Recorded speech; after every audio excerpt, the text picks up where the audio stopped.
Hello gainers, Ralphie here, out on location, self-isolating in the countryside around me.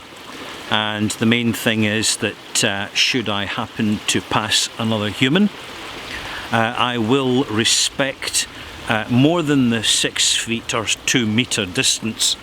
I will basically take a wide berth, and it's mutual respect, and respect has got really a lot to do with my monologue here as part of my Fitter Philosophy channel, in that we are surrounded by not just white noise but the brown noise of information, and occasionally the golden noise of genuine knowledge if we look out for it and recognise it when it happens. But at this moment in time, due to a global lockdown, suddenly our habits, our routines are being disrupted for the very simple reason that the habits and routines of the society in which we live is being significantly disrupted. Now, for the Stoic philosopher, that's me and you gainers, the ones that are taking a non-academical or ethereal approach to Stoicism, this creates a practical opportunity, and I really want to discuss that with you.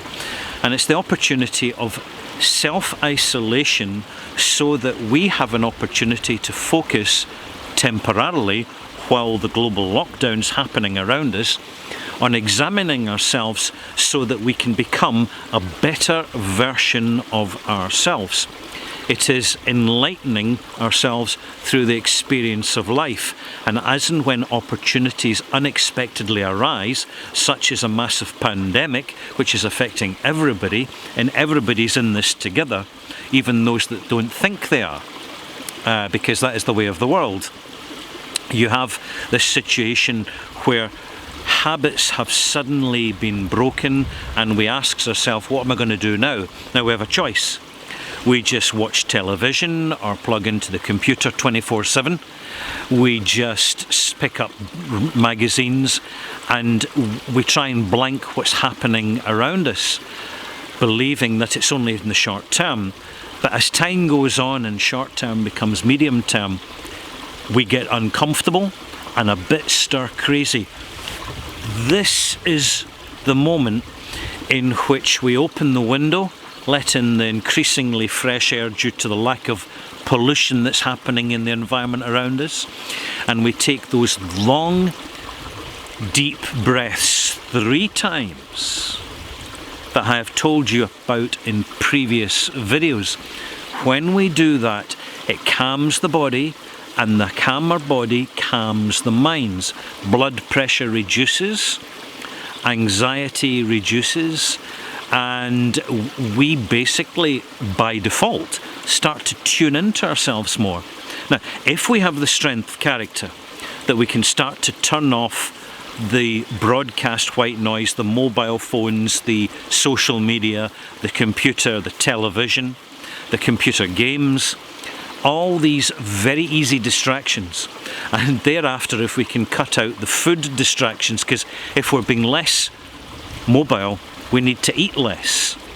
So now is an opportunity to examine the quality of what we eat.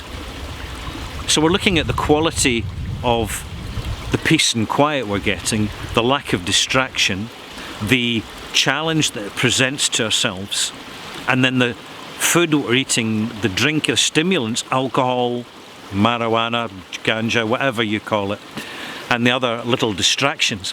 When we can cut them out, funnily enough, we're getting to the stage, quite by default, that we're being a little bit more monastic, even when we're living with family. Now at this point, taking that 10 minutes of peace and quiet uninterrupted, initially it's frightening, it's alarming, you're constantly looking for distractions. At this point, and this is the point, where you will realise just how we are internally programming ourselves to other people's frequencies rather than our own.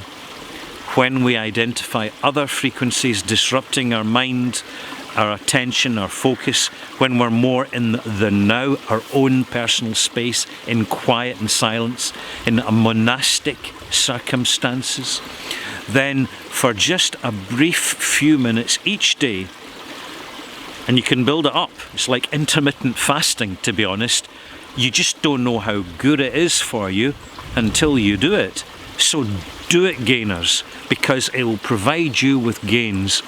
Taking that opportunity, using it as a situational circumstance to let you enable yourself to be your better version by some soft meditation, by focusing in the now, by concentrating on the present, and just expand your consciousness.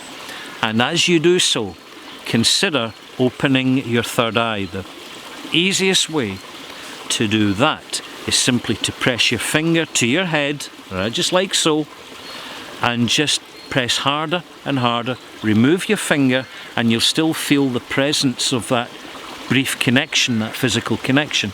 Then focus your mind through that. Just focus it through that fingerprint that's been left. And with that, you'll start to awaken the third eye. Certainly is something that's that can be assisted if you cut out fluoridated water, which obstructs the third eye. And the third eye is intrinsically, inseparably connected to consciousness. There we go. I'll come back to this in the future. I hope you've enjoyed this monologue. I'm Ralphie, on location in a beautiful, quiet, tranquil environment, sharing some fitter philosophy, basic, practical, working, blue-collar information, knowledge and applications that we can bring into our life to improve our lives. And it's not going to happen overnight. We don't get sudden enlightenment. It's the little steps happening all the time. But we need to make those steps. Then it happens. And when you see it happens, you will be shocked that you never made it happen sooner. I'm Ralphie. Thank you for watching. This is Fitter Philosophy, and I am Ralphie. And behind me you can hear the sound of living water in a tranquil tinkling stream. See you soon.